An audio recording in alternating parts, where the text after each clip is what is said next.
Today on Piano Jazz, we revisit a program from 1982 when Marion McPartland welcomed Alice Coltrane to the microphone. Alice was married to famous jazz saxophonist, composer John Coltrane. She and her husband John traveled different musical paths for a while, as she was a classically trained pianist and harpist who later became involved in playing church organ and gospel music. In the latter days of John Coltrane's career, she joined his jazz group. She was also a composer and begins this program with the piano solo of her composition, Transfiguration.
Hi, Alice. Hello, how are you, Marion? I'm fine, and welcome to the show. Thank welcome you. to National Public Radio. It's Thank you, really Mary.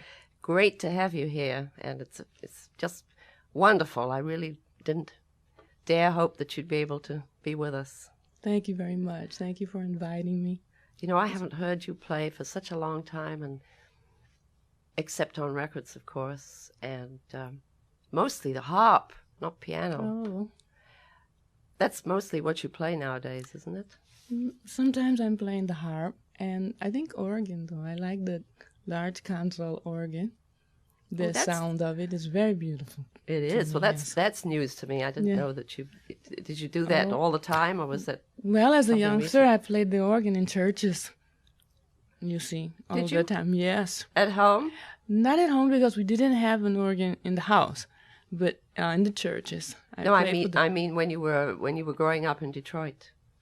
Is that where you played? Yes, that's when I began playing the organ. Well, is that when you started playing music? Well, yes, because I started at the age of 7. Yeah. And I had private teachers giving instruction in just classical music, basically, and also theory and harmony. Boy, you were lucky. How many years did you study? I would think at least 10 years. You know, I'm really interested in how you got from Detroit to where I first heard you at Birdland, when when I knew you as Alice MacLeod. That was your maiden name, Yes. right? Yes. What year was that you came to New York? It had to be in the early 60s, somewhere in that time. There was a relative who played bass, violin, the older brother, had been playing concerts and so forth with Terry Gibbs. Well, how did you meet John Coltrane, who, of course, you married later? Yes, in fact, it was shortly after after I became employed with Terry Gibbs and playing concerts and so forth. It was shortly after that time because I know there was a point in which both Terry's group and John's group, the father's group, all together. The father, that's what you call him. Yes, the father, sweet. the boys, the sons. Sure, three boys. Yes, and a and girl. so I always just think of him as the father. That's nice. Well, so did you meet both playing there in the club? Yes, the same time. And so, during the times when intermission, I'd be right there, and he would ask questions and we would have long conversations. And just a fine person he was, He had a great influence on so many musicians. Just hearing him play, I remember, actually it was towards the end of his life. He was in Indianapolis playing at a club there. I think it was Jimmy Garrison. Yes. Would it be McCoy Tyner, yes, and Elvin Jones. And Elvin Jones. Yeah. And we were at another club called the Embers. Mm. And we went over there to hear the group. And it was very exciting. Actually, he only played about 2 tunes in the set, real long. Yeah. And I was very affected by it because the next night when I came to work, something happened in my playing. Oh. I don't know. It was like some of the things I'd heard must have rubbed off on me. Oh, that's And we beautiful. all talked about it. It was a very inspiring thing, which of course you know Yes. about. Yes, he had that somehow charisma, somehow this. Yes, he sure did. This sort of overwhelming sort of type presence about him. Mm-hmm. And he never really had to talk or instruct music. He really didn't have to do that. Just being around him, listening to him, express his ideas musically. It really is very inspirational, and it was to many people.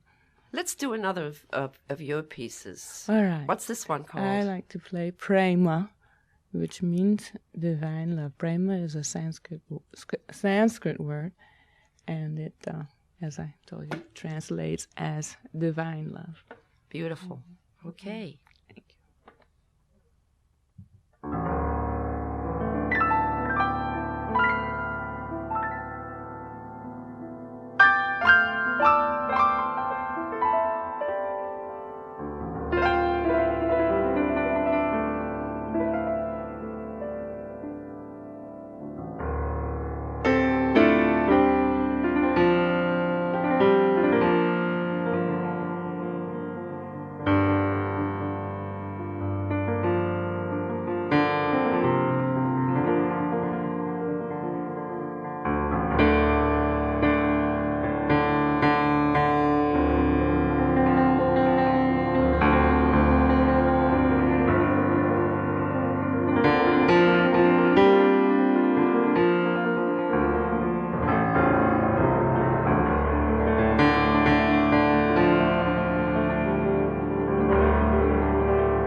Oh, Alice, that's gorgeous. Thank you. I hear all these different influences, you know. You even play in the treble like the harp a few times. Really? You know, the chords, you see.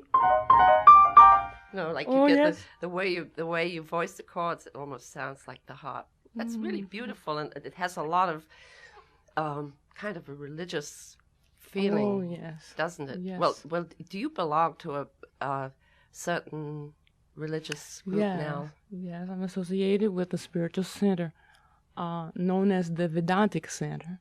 Mm-hmm. Vedantic is a word that comes from a Sanskrit word known as Vedas. Mm-hmm. And Vedantic is derived from that word, which means the essence of knowledge itself. Oh, that's beautiful. Yes. Well, did you get involved in that religion when your husband, John Coltrane, was still alive? I would say in the aspect of meditating. Mm-hmm. This is something that he liked very much to do. To meditate? Yes, that be a part of his day. And the main focus as far as that center is concerned it's on the practice of meditation and the engagement of that, as well as developing devotion for God.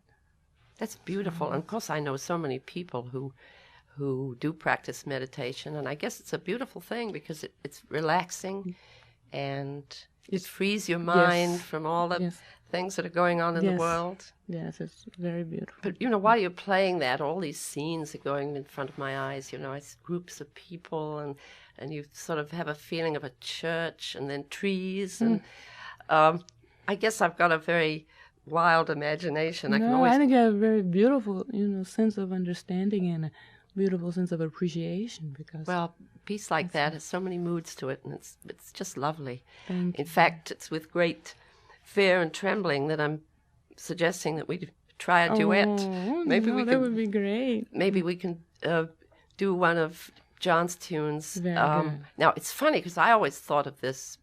Marshall Brown recorded this with Pee Wee Russell, of all people. Did you ever hear that record?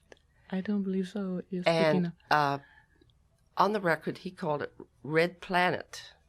But you said it's called Miles Mode. Yes, so I believe so. I guess you're the one that... We'll definitely provide you with the correct title. We'll get the correct title, won't we? Yes, for certain. All right. Now, how should we do this? Like a minor blues? Because, let's see, here's how it goes, I think. All right.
just excellent. Oh, thank you. It's I was kind of beautiful. feeling my way a You little bit. play But so boy, ve- that so thing is nice to beautifully play on on. And you got me out of my little groove into something else. I'm sorry. I don't want to do No, that. You- don't be sorry. It's great. I love it. Oh, that's wonderful. when somebody else plays, some different voicings of things differently than I'm used to hearing. You have to go with it or try to, at any rate. It just sounds like you've been playing like this all along, all the time. See, No, not just for no. this moment only. No, not at all. Now, this next number coming up, Alice, is one that you wrote for John. When did you write this song, One for the Father? I believe 1977. And I recorded it in 1978. You've written so many things and made so many albums. You've been pretty prolific on your own in the past few years, haven't you? Like Impulse, there's a lot of records out on Impulse. And what's the label now that you record All right, for? I'm not contracted. And since the Warner Brothers contract finalized, that was in 1978, and I made the last double record album for them, a total of 5 albums, and I've not been contracted. Well, that's great, though, that you have all these things out, and I guess you're still writing and you're still composing. Yes, definitely so.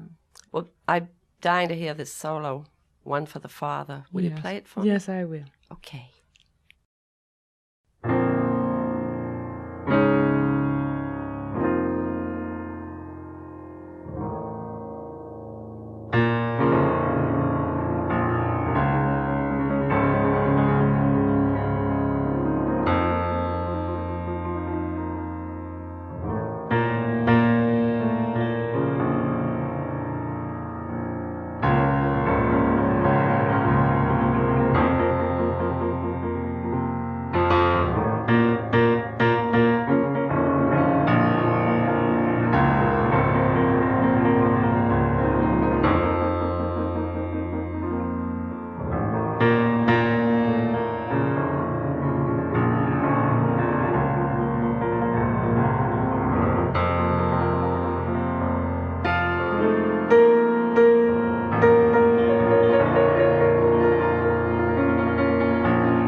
love the way you let the last note hang on everything. You know, you just get the most out of it until it just the very last vibration.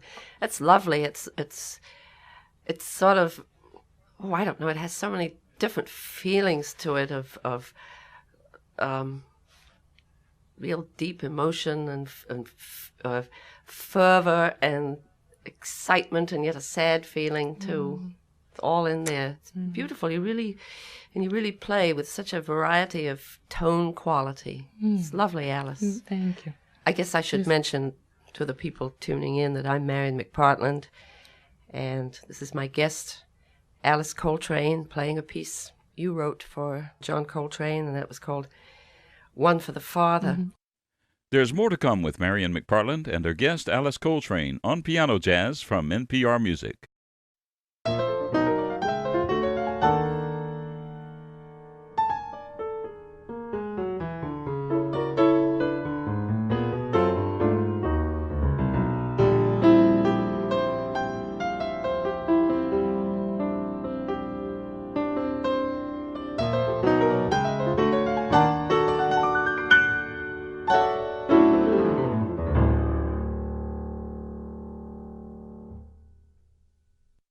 Tell me about your children. You've got 3 sons. Yes, and a daughter. And a daughter. Yeah. Do any of them play? All of the children can play an instrument, which, could seem unusual, but everyone can play. The girl plays very fine violin. What's her name? Michelle. Michelle. Yes.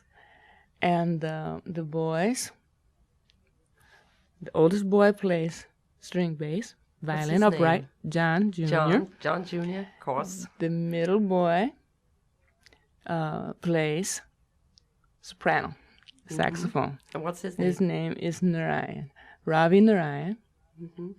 And the youngest boy is playing alto, Oran. O-R-A-N. That's a lovely name. I like that. Well, that's great. You've got a whole band right in the family. Yes, and the boys have already been brought into the studio. I took them in October. And they are making their first demonstration tape. Oh, that's great. What kind of things are they playing? They're playing all of their father's music.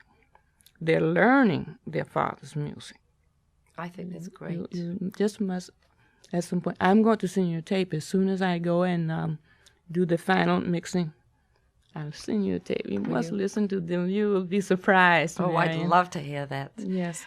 Talking about, I wonder if they're going to ever attempt this tune. This has always been one of the most fascinating of John Coltrane, your husband's tunes, to me, because it's very hard to play. I guess it's a challenge. It is.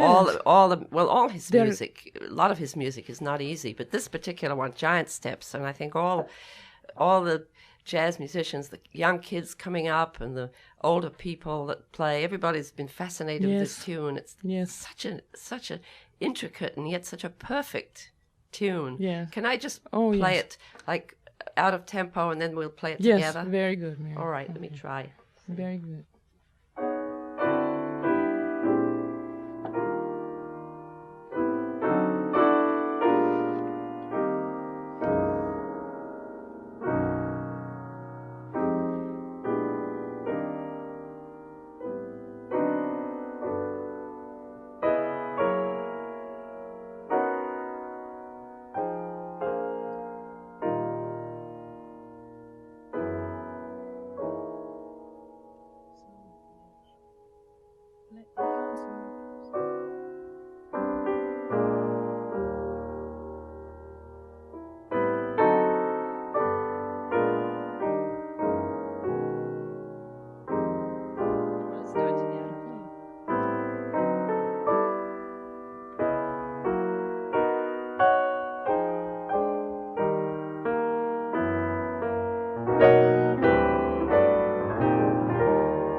that last note.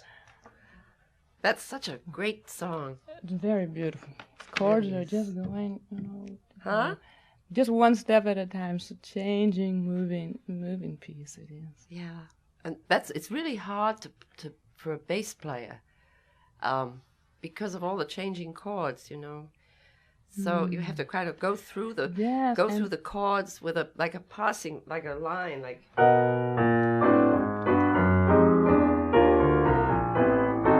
I've really listened to a lot of people play this tune, and it never ceases to fascinate me. It's just one of the finest pieces of music I ever heard.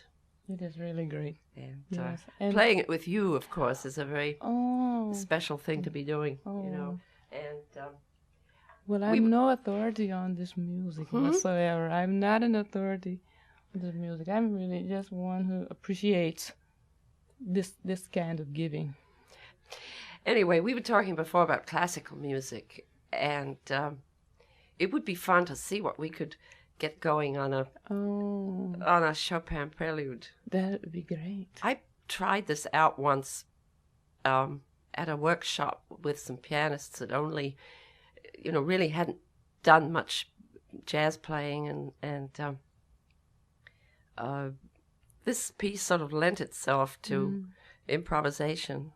I forget which number this is. I guess we can find out, but it's a Chopin Prelude, the one that goes Opus? Is it Opus 27?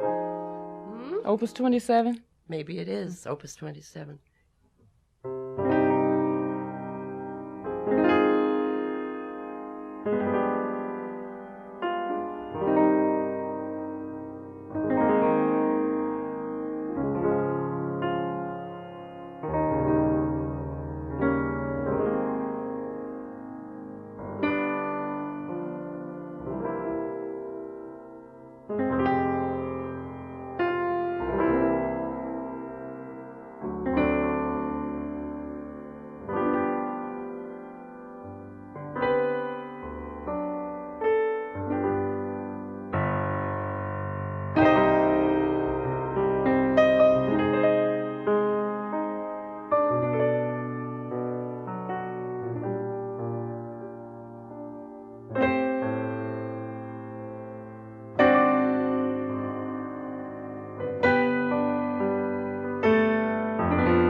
beautiful. Thank That's you a lot of fun. so much. Yes, Isn't very it? nice, very beautiful. And you can also, of course, Chopin. He may be turning in his grave, but I hope not, because it was all the respect to it him. was, wasn't yes, it? It was definitely. It's such a great piece to use as an example for people who have not done any improvising. You know, you can really take it and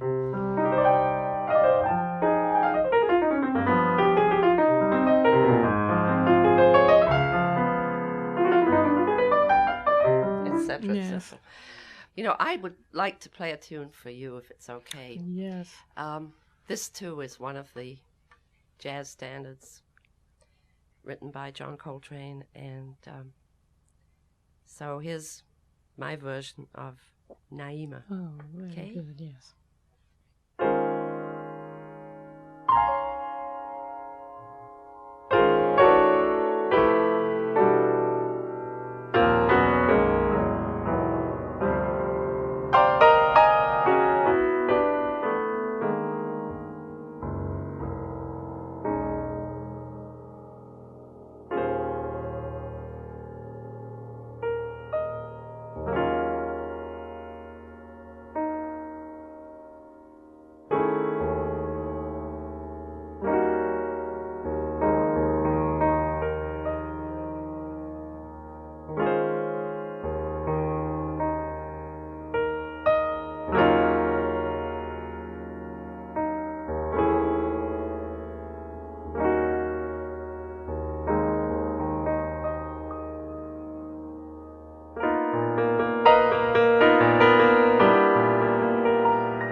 You just Excellent. You just taught me Oh, something that's excellent. to let the tone Yes. ring Yes. till it ends. Yes. Sometimes I cut off too soon. You know. Oh, don't let that happen. But so beautiful. well, it's really quite a kick playing for you. And Thank you. This So nice to listen to you. That was very beautifully played. well, thank you. You know, You this can is hear all of the chords. You hear all of the chord, sounds, all the harmonies. Very concise, very exact. It's very beautiful to It's listen funny. to that. And while I'm playing it, I'm thinking of different people's versions of the tune. You know, some people use certain changes, and other people use other changes. Yes. But I was trying to stick to the ones I heard years ago. But they're so beautiful. You know, So I'm forgetting that we only have an hour, and the time is just Is it going away? it's gone, Alice. It's finished. And, Nice. again, I must say to you, Alice Coltrane, it's been such a kick to have you here, such a pleasure. Thank you, Marianne. And I do appreciate you coming and sharing your music and your knowledge and your wonderful spirit. It's been really exciting and great for me to talk to you, to hear you play. And let's wind up with one more of the John Coltrane legacy, you might call it, one of his tunes. Very good. Well, this is something that really should be fun to play because essentially it's a minor blues, but it's got a nice line to it. And he turned it around. Instead of calling it minor blues, he called it blues minor. Yes. Okay, Yes. let's go. Very good.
That was very beautiful what It you worked played. out, didn't it? Oh, it was so nice.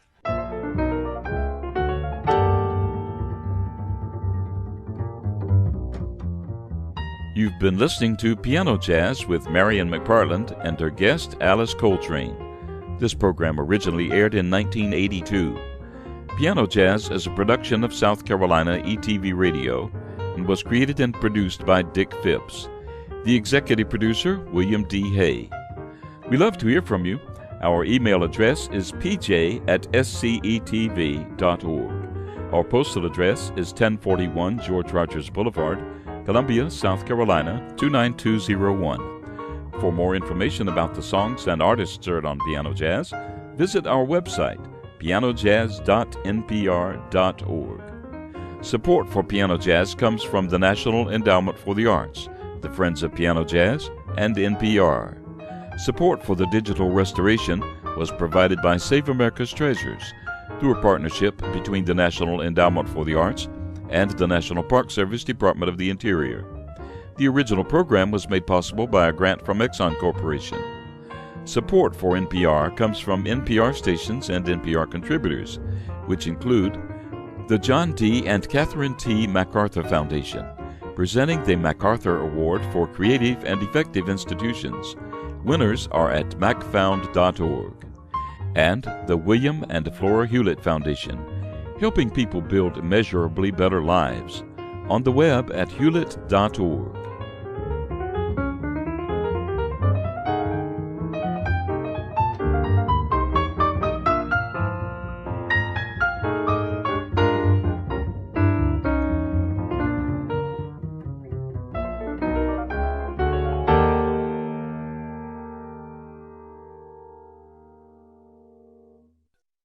This is NPR, is NPR, is NPR, is NPR, is NPR, is NPR, is NPR.